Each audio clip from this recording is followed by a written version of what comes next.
Davey. I'm Mamba. And this is Off the Record. Ladies and gentlemen, boys and girls, welcome to Off the Record. And I have a couple brothers, a couple homies, Michael Faulk and Landon Huffman. We've been waiting on him for like 2 days. Pietro Fittipaldi. Actually, 2 weeks, really, right? Oh, wait a second. Hold the phone. Our F1 superstar might be here. He's connecting. I don't know, man. Do you guys think he's in? Do you think he makes it? God, look at him. Oh, look at that. Yeah, but the camera is oh, look at Mr. Falk. Look at this guy, man. Looking all professional. My camera's shit, man. I don't know what's wrong with this thing. Hey, that's dark as okay. hell. You know what? You look great. We're just glad you could make it. We put this whole thing on pause for you over a week or two. Oh my God, bro. I think you sent me the other link on the email. No, that's why I wasn't. Because everyone else got it fine. Everyone else was here. Yo, what is wrong with this? It's dark, isn't it? The camera. Oh, Yeah, we look fine. Yeah, the better it looks. So just Just say about that, class. You might Michael. It's dark. Michael. So Pietro used to race for you back in the day. Was it always like this? Was he always, Oh, it was way worse than this. Yeah, actually, I mean, it went so far back. Actually, I used to pick him up from the airport when he was 11. Like this is how either stupid his parents are or how much they trust him. They would send him to the airport by himself from Miami when he was 11. Then I'd have to be waiting on him like with the little sign, like the little chauffeur bitch down there, and come and stay at my house for the weekend. They were just like, yeah, just take him, whatever. I don't really know you, but he can stay at your house and race with you for the weekend. So that's how it started. When he was 11, I used to have to pick him up and take him everywhere. I always made it back home safe. So yeah, that's true. Landon, I always remember Pietro as the little, like, he was like this big, you know what I mean? And now he's put on some weight. He's like a medium-sized person now. I'm medium-sized now. He's Wait, like how your old are size you now, though? How tall are you? I'm like 5'9", 5'10" on my driver's license. All right, 5'9's a stretch, bro. I think so too, but when you got Landon, I remember when you were racing with Pietro some, right? Or no? The first year I did, but I was really bad. That was when I was driving that rear steer car. And it was just a hunk of shit, man. And I thought I sucked. I was like 14. So the year that I actually started running good. No, I won the year. You ran what, 2011, right, Pietro? 11 and 2012 also. Okay, so 2011, I won the Bobby Isaac. So I did race against. I was okay. Never mind. 2010 was when I was bad. 2011, I wasn't bad. I just didn't race very much. I think I raced like 4 times, but I did race against him. I won the Isaac, and I think I crashed. I remember racing against you. What number was your car? 75. Yeah. I didn't race 2010. A few races, Pietro, at the end of the year. Yeah, we did. We did 2 races. You wrecked like every race. No, I didn't wreck. I wrecked in practice. Okay. I turned it around in practice in turn 1 because your dad kept telling me to drive in deeper in the limiter. He's like, you're not hitting the chip enough, and I was like, I guess he thought you had more talent. Yeah. Dude, the best thing. So before you came on, Landon just got yelled at by Lee, I guess this past weekend. Michael's been getting yelled at by Lee his entire life, and I drove for Mike and Lee at the Snowflake. He didn't yell at me much because he was more hungover every time, but he did tell me to get up on the wheel. Like, what was it like, Pietro, for you coming over and so you're coming over at 11 and racing, and they drop you in Hickory, North Carolina, and you're like, okay, I guess we're here. We're doing what? What are we doing? Okay, cool. Like, what was that like for you? Because you're all the way. We can't even see you anymore. We don't even get to hang out. So. Yeah, I know. It was because I was karting my whole life in Florida, and then I got the chance to first test the late model. I think it was end of 2010. Then we did 2 races, and then we did the full season in 2011. For the first half of the season, like on every Friday after school, I was getting a flight from Miami to Charlotte. Michael would pick me up, and then Saturday would do the race, and I'd be back home Sunday. And it was like that for the first half of the season, but we started doing well. And my family was like, all right, we might as well just move to North Carolina. And then we all moved there. And honestly, my mom didn't want to move. My sister didn't want to move because we lived our whole lives in Miami, and it was like really different North Carolina. But we actually ended up liking it a lot. I won the championship that year, but it was, totally different from what I was used to. Because karting, I wasn't doing any oval stuff, so I had to relearn a lot of the things. But honestly, Michael and Lee, although he talks a lot of trash, he was the best teacher I've ever had. So that I can say hands down, in terms of learning the principles and like the discipline behind the racing and everything. Everything they taught me, I put into everything I do nowadays. So it was really important for me, I think. I love that. I think it's funny that, what you're talking about, jumping on a plane to get to the racetrack. Landon was basically riding a tricycle down the hill to get to the racetrack. It's about the same. Yeah, he was flying in from Miami, and we were getting in our van and just hoping that it was the track. So hey, whatever works. Michael, so with you guys have built teams around a lot of diversity, honestly. Like, there's the NASCAR diversity program, but you guys have built your own diversity program just out of, happenstance. And it seems like you guys have always had that. Has that been by design a little bit, or like, how's the construct of your guys' team come? Not at all, really. I mean, it was just by chance. Even before Pietro, we had drivers from Italy and Venezuela and all over the world, girls, guys, every color, didn't matter. I mean, we were just starting our business, so we were just trying to, survive, really. I mean, we'd take anybody we could get to drive and do the best we could do. And Pietro was the first one that really put us on the map as far as being competitive, because we didn't really have a driver up until that point that could get it done, to be honest with you. And David Rudiman hooked us up with the guys at Toyota at the time, and they knew Pietro's manager and stuff. And that's how the whole deal worked out, just by chance. And then after he started winning for us and won the championship, we started getting calls, and it still wasn't like, even 5-6 years after that, I mean, we had to really work at it. I mean, we won here and there, and it really wasn't until probably a few years ago, like before Nolan and Brody Pope and them came over here and started driving, that we really really started doing what we wanted to do. But then Braden obviously won a lot last year, and we've been rolling ever since. But it all started with Pete. I mean, he was the first one to really win any races for us on a high level like that. I mean, we won here and there with people before that at Tri-County and some local stuff way back, before, with David Wilson and Sam Watts and Chrissy Wallace and those people. They did a good job for us too, but we didn't have any full-time deals. It was all 2 or 3 races here and there. And you know how it is. It's hard to build what you need to build in a short amount of time to be competitive. You really need the full-time budget, and Pietro was the first one that was able to do a full season.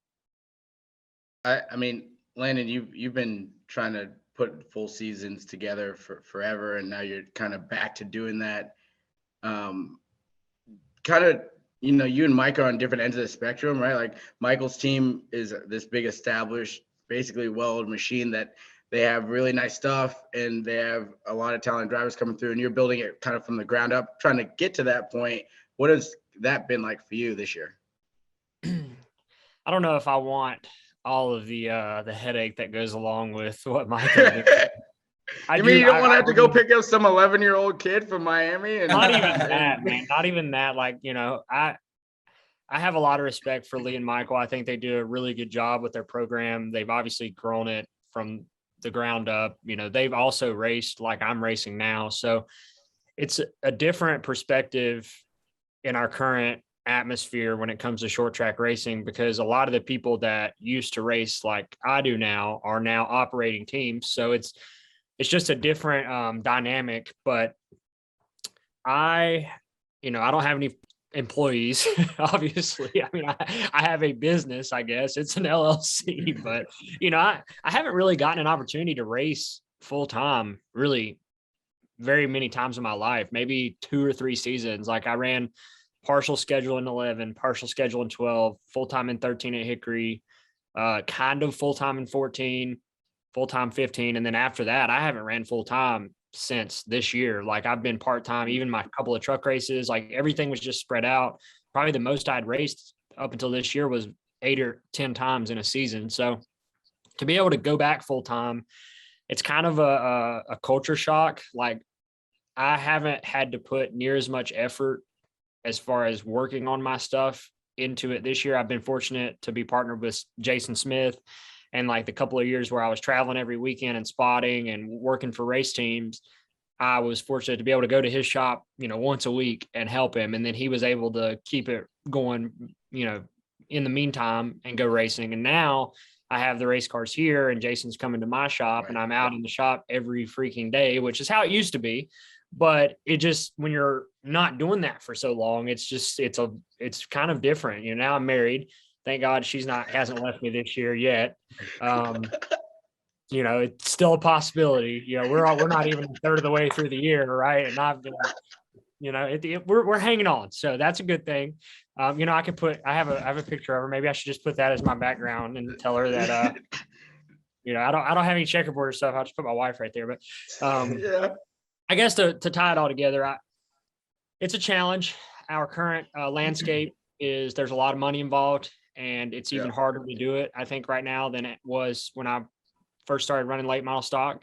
But we've been doing good. We've ran well. I've tore up a lot of shit. I've tore up more shit this year than I have in my entire life, which is ironic because you would think at 26 years old, I would not be tearing up anything. But, you're racing around different people now.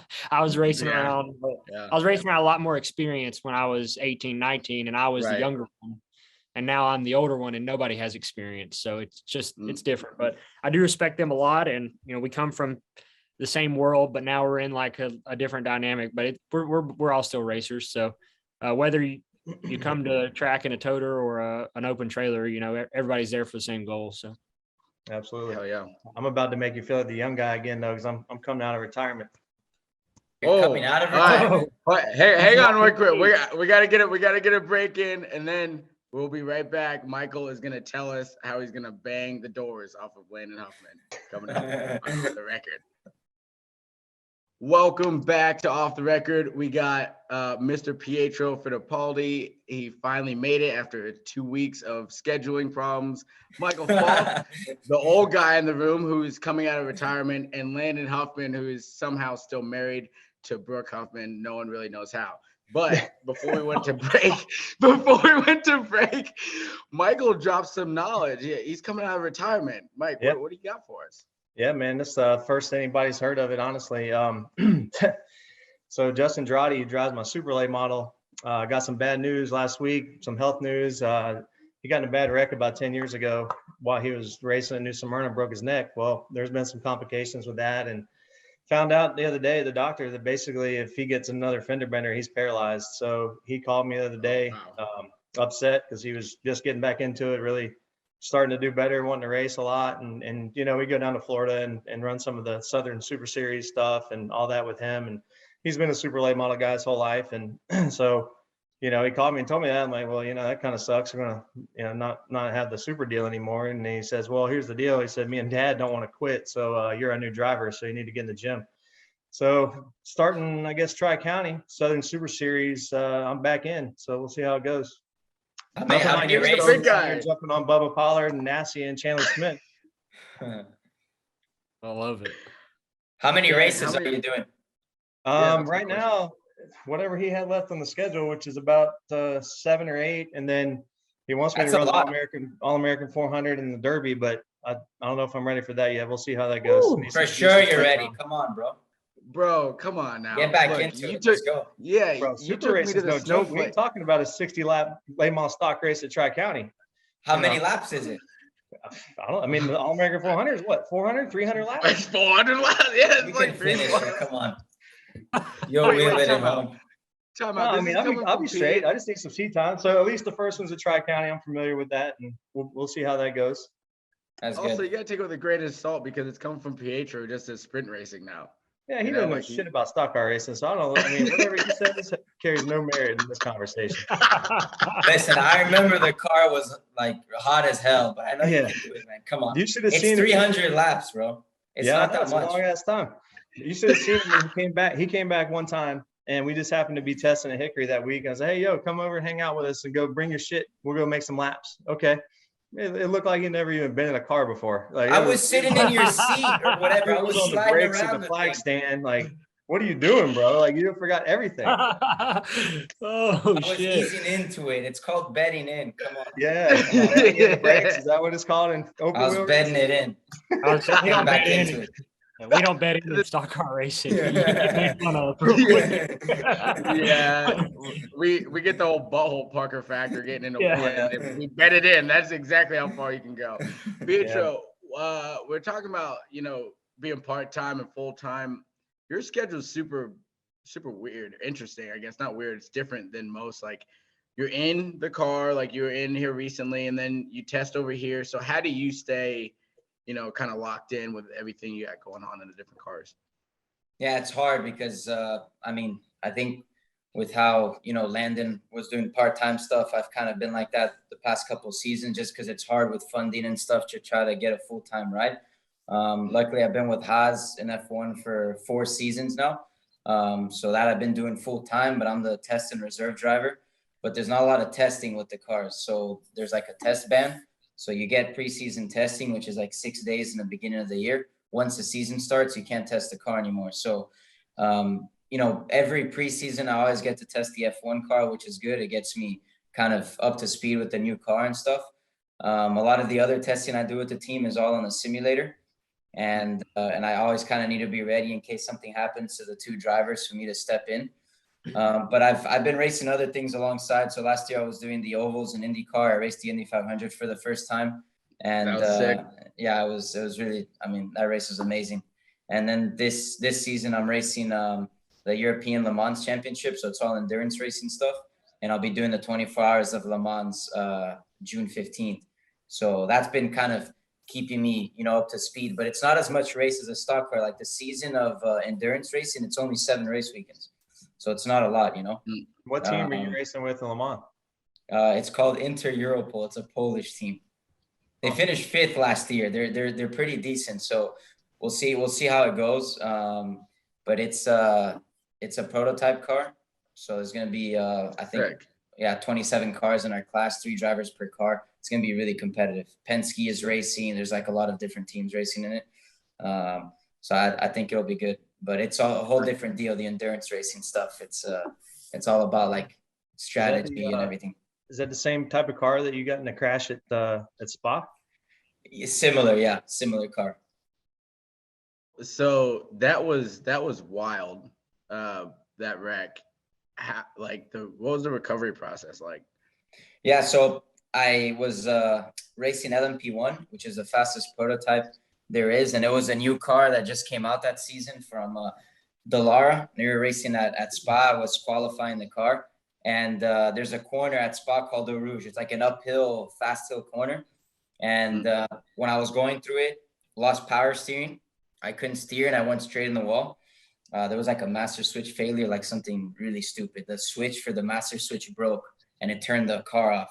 So then I lost steering. Oh, you know how it is in the stock car, because some people are like, "Oh, why didn't you steer the cars? Like you can't steer like with the compression." Up. Yeah. It just locks. You went straight. And when I first got in the crash, the door opened, and I felt fine. I unbuckled, and as I was climbing out, I looked down because I started feeling some pain, and I saw all my legs like twisted and the bone like seriously like mangled. I was like, "Fuck, they're gonna cut my legs off." Like it was really bad. I know, both legs. And it took them 30 minutes to get me out of the car. They airlifted me to the hospital. And they said I wasn't going to be racing for another year, but I had an IndyCar contract and I wanted to get back. If not, you never know when an opportunity like that's going to come back. So they did the surgery that night and I flew to Indianapolis and I lived in a motorhome at the track for about a month and a half. And I was doing all the physical therapy there every day. And I made this special carbon fiber brace for my leg. And then 2 months after the accident, I was back in IndyCar. And my leg Did Max come up there like when you were in the motorhome and stuff, and he like pretty much helped you a lot with that? Yeah, he helped me and he connected me with the doctor. There's this like famous IndyCar doctor called Dr. Tremmel, and he takes care of all the guys who gets in injuries and stuff. And he was taking me to his house and like getting me through the whole thing. And he made this brace for me. And we had these like special like injections that I would put in my leg before I'd get in the car. And I was able to do 5 IndyCar races, finish in the top 10. on oval and road course. And then that's when I got the call up from Haas to do my first test at the end of that year. And then I did well in the test and I got signed. So if I didn't come back that quickly, it would have been, I probably wouldn't have had that chance. Yeah. No. Dude, So, that was good. What a wild drive. I don't think I've wrecked some stuff, but I don't think I've wrecked it. Like I almost broke a foot one time, but that was about like the pedal, my foot got, because it swelled up so big, but I had to take my shoe out. I couldn't get my shoe off. I couldn't get my foot back in the shoe. It was, so the tire came back through the firewall and my foot got in between the pedals and it smashed it. And I thought you were talking about Friday night in Pensacola after we drank that moonshine. I was gonna say I've had some crashes here as of late, but none of them were in a car. I mean, let's be honest here. I had a foot race crash that really done me wrong here. Not Mike, too long ago. Pietro, Mike, did you guys see the video of that? I did. What's a foot race? Well, literally, I was on my feet racing, and I was intoxicated. You know, we were having some beverages, and we did a live show at the track that night because it was. But you sing or what? No. It's like a live show. Yeah, I'm a hell of a singer. No, I'm just kidding. You don't want me to sing. No, it was like a live show, like Speed used to do for Trackside Live. For NASCAR. I got you. Yeah. Except we were doing it at a short track level, right? So we're drinking and we're partying, and it was a good time. After the race, they all come up there and we were playing music. We're still drinking and stuff, and they're like, "Somebody bet me a foot race." Somebody I used to race limited with, Zach Brunger. So of course, if Brunger wants to race me, I'm not gonna say surely you can beat him, right? Oh yeah, of course, right? And I have tons of liquid courage at this point. We take off running. Zach comes over into my lane. I trip, all face plant on the ground, slam my head on the asphalt. I've got gravel in both hands. My eyes gashed open. I'm bleeding all down my face. Both knees are killed. And my wife's like so pissed off. Like she was just mortally mad. Like in the video, somebody's like, "Damn, is he all right?" And she's like, "Fuck no, he's not all right. Look at him. He's not okay." And then I had to race. The next week in the car store throwback. And I had all these bandages. I felt like Nicky Lauda putting like my helmet on. I was like, putting it on. Like it was so rough. And my hands were all bandaged up. But anyway, yeah. I have a question for you, Pietro. So you say that like initially you didn't feel the pain. Like thankfully I've never been in a wreck where I've seriously injured myself yet. Hopefully I never do. But when all that happened, like initially you didn't know that, like you didn't feel that originally. I guess adrenaline. I mean, I know how that is. Like when you wreck, your adrenaline's pumping and stuff, but I guess I've never had that experience, so I wouldn't know like how to react. I mean, so I guess walk me through that. Yeah, so I think it's fully adrenaline, and it happened. It's probably like 5 seconds because I crashed and I was kind of like, I mean, what the fuck happened? I unbuckled, and then I went to climb out, and I'm like, my legs started hurting. Then when I looked down, that's when all the pain came in, and then it was like massive amounts of pain, and every minute that went by, like I remember the medical staff was there. And the guy was like, I was kind of holding his arm and I could just like feel like my hand getting weaker. And at a certain point, everything got all white. And I think I was kind of, I don't know if getting into shock or something, but then I kind of lost vision and then it came back. And then just before they lifted me, they gave me something and I passed out.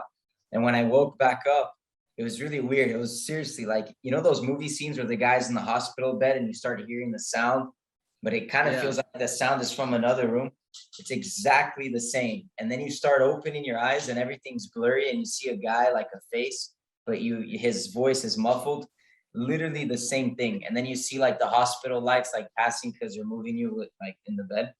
And it was it sounds like I'm making it up, but it's not. It's like, it's literally like that. It's like how it happens in the movies. But yeah, and then after the days in the hospital, it's just, you have morphine there. So you keep pressing the button just so you feel less pain and all that shit. Damn. Yeah, because it's painful because they put like a rod in my leg and 7 screws on the other one. And it was all like messed up. But yeah, then it's all good now. That's crazy. That's Is that why man. is that why you can't get any chicks now? Your legs are all jacked up. You know, just wear You got some the- jeans all the time. At least now you got That's I never go out on the lake, you know. That's called his plug walk, Mike. This Yeah. is plug walk. He's got It's a swag now. swag, dude. It's already he's got the he's like the old car that was always crab walking. Yeah, you're always jacked That's, up. that's to his the normal sideways, walk. yeah. Yeah. Exactly. We're Add a bit of gonna run crossweight. we're gonna run the break here. You are listening to Off the Record. We will be right back. Welcome back to Off the Record. Pietro found the lights. He was like this close if you saw earlier on the show, and it was really dark. It looks like he found the lights in his room. Landon Huffman's here. He's still dazed and confused. Doesn't know really. Are you still on vacation, Landon? Are you okay? No, I'm at home. Oh, okay, good. Okay. Yeah. All right, Mike. Okay, so Landon, before the show started, was telling a story about how your old man came up to him. When was it? This past weekend? Yeah. This past weekend at Hickory. Yeah, she said, and was cussing him about putting his car in the fence. And Landon's like, I wasn't even around it. I want to know your guys' one of your favorite Lee Faulk stories, and then I'll tell you mine.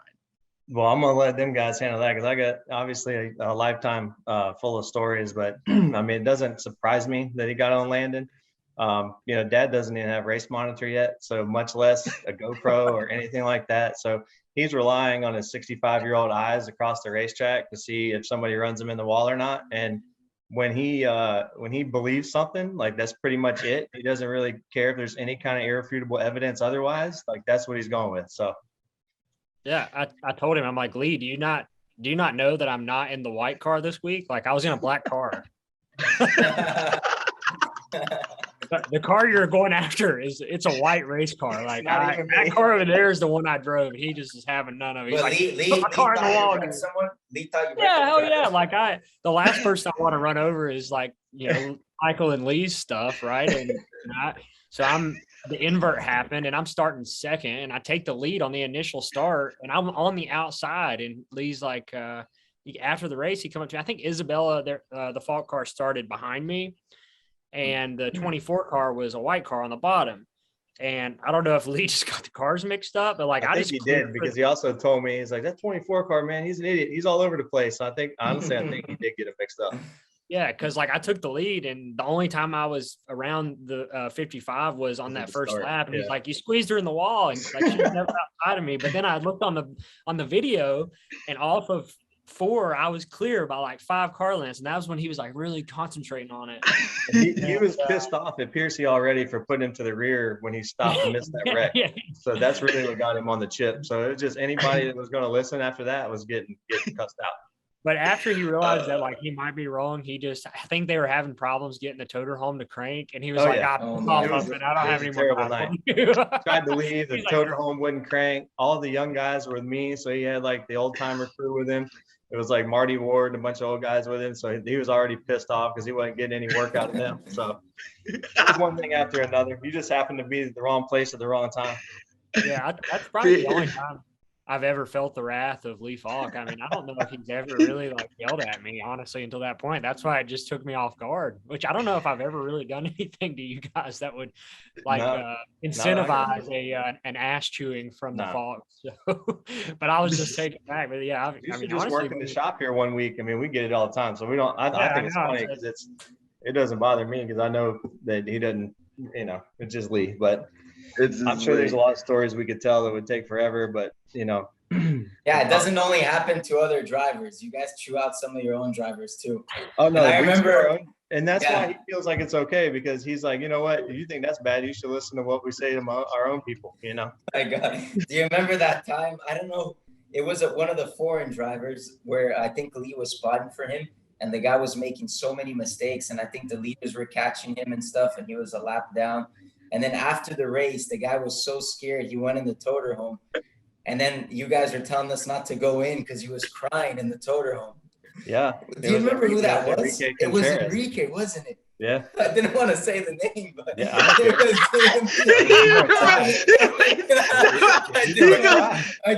to say the name. Pietro's like, you remember who it was? I didn't want to say the name. If you say it, it's okay. But Yeah, I didn't want to Oh, here's the thing about Lee. Like, he hates was so crying funny. worse than anything. Like, that's the number. He could, like, you could literally chop your arm off, and if you start crying about it, he's gonna just MF you for crying like the whole time. Like, shut up, stop But crying. the guy was so intimidated by Lee, he was crying in the toter home. And then I think you were like, yeah, just don't go in the toter home yet. Yeah. I think you felt bad for the guy. I will say, like, I don't really have a time where Lee like cussed me, but you know when he's got those massive mitts and he just like puts them over your shoulder and you're like, am I okay? Like he makes me like, I'm a grown man and he makes me feel like a child when he talks to you. But like, I will say, man, the amount of fun that we had running the Snowflake, like I told Mike, I probably told Mike for 10 years, like, man, I want to race for you sometime. I want to race. And you guys know my deal. It's like, you know, putting it all together, like it takes a lot of effort and there's a lot of moving parts when I put my stuff together. And then it kind of started working out. And dude, we went down and we're like, we're going to have fun. Like, we're going to have fun. We're going to make the race, but we're going to have fun while we're doing it. And we had a blast. No one had more fun than us that week. I promise you. We were coming in the next morning. Everyone's like cold and like still like a little buzz from last night. It was great. And I think the coolest thing is I'm on the bubble to make it on time. And like, that was the thing, right? Like, you make it on time. Like, you really can like own that. Like, hell yeah. Right. We just came down here. I've raced like one time before that year. And we sat on the bubble, bro. I swear to God, we sat on the bubble for like 8 cars. We were on like 29th or 30th for like 8 cars. And I'm just in it. And I know these guys were watching me and I was like, the emotions were like just going through it. And I felt like throwing up. And we get done and we make the race. And there was nobody. Yeah. And it was actually, we made the race because the car that won the race, we beat him on time. Like, he came from the back and won the race. Won the last chance and then won the Snowflake. Yeah. And there was nobody that was more happy than Lee Faulk for us to make the race. And that was really cool. That's how it is. He's the hardest on you. Like, if you drive for him when you mess up, but when you win, he's the first one to your window in victory lane and the happiest, bar none, including your family, including yourself. Like, he's just an emotional guy. He's high and low. That's just how he is. And he's never going to change. He doesn't care what politics say or what anybody says. And, you know, if they kick him out, they kick him out. He don't give a shit. He's not going to change. Because he's a racer. Yep. Just like your dad. Yep. Gotta love it. We are going to be right back with Off the Record. Thank you so much for listening. Stay tuned. Welcome back, Off the Record. It has been a full show. My face hurts from laughing at these 3 knuckleheads. I guess you're all from Hickory at this point. You know, Pietro basically lived there as a child. So Micah's always racing there. And Landon has some camper. He lives up in the woods out there somewhere. So, you know, it's all the same. Yeah. Moving address. Landon, when's the next Crawdads game? They're away this week. So, unfortunately, I will not be drinking any ballpark beverages this week. But next week, they're home. So, I'll have to go up there and get after it for a little bit. I might need to come through. That will be Charlotte week. So I might be able to come through. Hey, Tuesday, Pietro, craft beers. So. Speaking of Charlotte, you just got to run some laps around there. I know it was a 2-seater, but that's kind of cool, right? You get all the Haas guys. Who was it? It was you. Who all was doing it? Yeah, it was me, Mick Schumacher, Kevin Magnuson, and then Cole Custer was there, Riley Hurst, and Chase Briscoe. And we ran it was a Cup car from last season with the Cup engine. It's a 2-seater, but the car's really? the same. Yeah. It was the car was fast, man. It had like, I don't know. No, we were all driving. I ran. Oh, y'all took turns? Yeah, in the Roval. Cool. I was awesome. I can say I drove a Cup car, you know, because it has a second seat in there. But everything else is the car. Yeah. I think they only installed the seat there, so you have a bit more weight, but the engine is like it's a real engine and like H pattern gearbox, 4 gears, so you're like downshifting in the corners because you're running the Roval. Yeah. And it was amazing, bro. Like they first chase took us on like 2-3 laps, then we each did a couple laps and like straight out. Like I did like a massive burnout, like, cause I was like, man, I'm gonna have some fun in this thing. But they're cool because you can drive it sideways for so long because it's a heavy car. Yeah. You just put throttle on and like you think it's gonna like spin, but you can just hold it sideways. For the racing with 40 cars on the road course with those Cup cars, the Xfinity must be really good. Yeah, those Roval races are really badass. Yeah, because you can the braking zones are so long, so you can go like 4 I wide. I would probably shit my pants riding like second car. That's weird, right? I mean, like side seat going that fast. I thought it was just like a show car type deal, and you guys are doing. No, it was a riding. real car. I wouldn't ride with any of you three at any point in any like real powered race car. I'm not. I know you're good drivers, but I would shit my pants. I don't. Yeah, I didn't like it when Chase was doing it because he was pushing hard, and I didn't have any headphones. I didn't have any earplugs on or anything like headphones, so the thing was blowing my fucking ear because he was going. He was like, "Hey, I'm gonna show this guy." So in the banking in the back, he was like, he was on the outside wall, but the noise from the exhaust was echoing off the wall. Bro, my ear, like it was hurting, like it's gonna blow my ear or whatever. And I was like, fuck. But it was good. At least I was able to run some laps. That thing hurt like crazy. I've never had that before. It like actually hurts your ear. It's like you're gonna blow a socket in your head or something. Bro, you'd really hate it if it was a new car because those things are loud. Is it much louder than the last year's? Yeah, because the pipes come out. They're more Dual like exhaust or it's dual left exhaust. and right exhaust. Mike, isn't it more like a straight pipe situation? Like, I is don't it know more nothing like about straight? this shit. I'm a short track racer.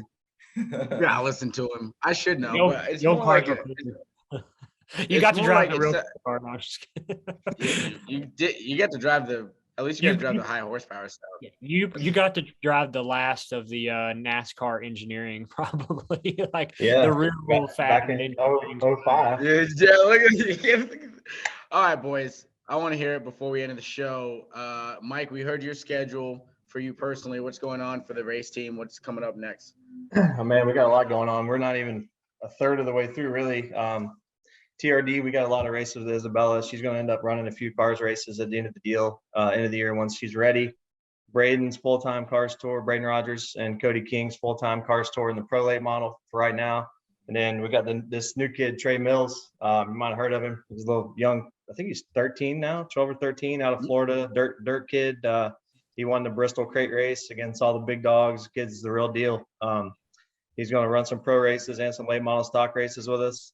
And then, just get my old ass back in shape and do what I can do and just have some fun. We're actually going to Franklin County this weekend, so I can get some of that real mountain candy if you want me to from the Loonies.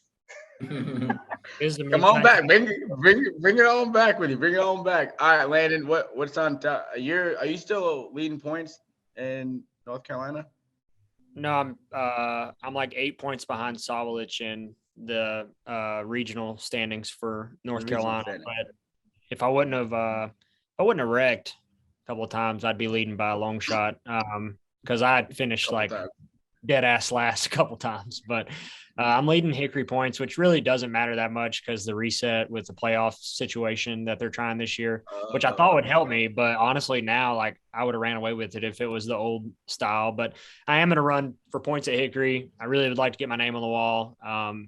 Dad's name's up there twice. It's just a thing. I've got to get it up there. If I don't win it this year, I'll be back next year probably. I've got to do that before I go do anything else. So I'll be running there full time. I'd like to run. There's a new limited series called All Pro Limited late model series. They run Greenville on one of our off weeks, so I might take our limited car down there and do that. And then I actually got a couple of people from the sim racing world that are gonna drive our stuff with JSR and Huffman Racing. So that's gonna be kind of cool. I guess our first foray into rental program. That's a good niche, man. You should work that because I think that'll pay off big for you in the next 3 or 4 years if you just stay, because I mean that's where your money and your bread's buttered right there in the sim world. I think if you take advantage of that, that's an area that nobody's really tapped into. Yeah, I think it's a unique situation. I think a lot of those kids have the ability to do it. I think what makes it unique for me is I've been a sim racer for a long time, and I was at the top level of the NASCAR stuff at one point when I was 15, 16 years old. But I can understand the differences between the sim and what the real world provides and the adjustments that I have to make from one to the other. So I think it makes me a good candidate to be a teacher for that. So I'm looking forward to it. It'll be fun. So we'll have a few of those, and then end of the year, depending on my money situation, I don't know, we might go run the Southern National Classic. And then I really would like to run Martinsville. I got to do it in a truck, but something about the late model race. I'm not sure our equipment is cut out for it. But if the tire situation stays like it is and we're only able to buy a couple sets, I can afford it, and I might would go do it. I'm actually, that's one of the races on my schedule too this year. So I'll get to do that. That was one of my bucket list deals. And so Braden's going to run, I'm going to run, and that ought to be fun. So. Oh yeah. Awesome. Pietro, what's your schedule look like over the next little bit here, this little stretch? Yeah, so I'll be through the season. I'll be living with my brother in Czech Republic. That's where I am now. And then I have a Spain this weekend with F1 in Barcelona. And then my next Le Mans race is actually going to be in Le Mans June 15th. So just getting ready for that and getting the car ready for that race. It's a 24-hour race, so it's going to be a big one. Where are you guys at? Prague area or where? Yeah, we're like 5 minutes from the city. Really? This guy. Really cool, yeah. My guy that owned the team when I raced the Pro Cup Series, he lives over there now. And we went to visit a couple years ago. Yeah, went to Czech and Prague and Vienna. I remember when you went, because at the time I was racing for the same team my brother's racing now. Yeah. But we weren't able to life's crazy there. It's way different. It's just like, I mean, obviously it's not that different to you because you've been all over the world, but for a couple rednecks like me and Landon, like going over to it's really. But did you like it or not really? The food sucked, to be honest with you. Yeah, it's I needed the it's food, not, and the culture was just different. I think I could have gotten used to it, but I went in the dead of winter, so it was like blizzard. No. But Prague was awesome, man. We love Prague, the city. I mean, it was But fun. it's freezing in the winter. It was very cold. You should have come in the summer. Yeah, and all the bars, man, just like smoky and just, you know. It's like you would imagine it. Time. Yeah. This has been probably one of my top 3 conversations. At what point could you ever get F1 driver, washed up retiree coming out, and then a new Talking about me for a coming? second. Yeah, well, I guess it could go either way. Thanks again for your time. This is an awesome episode of Off the Record. We'll catch you on the flip.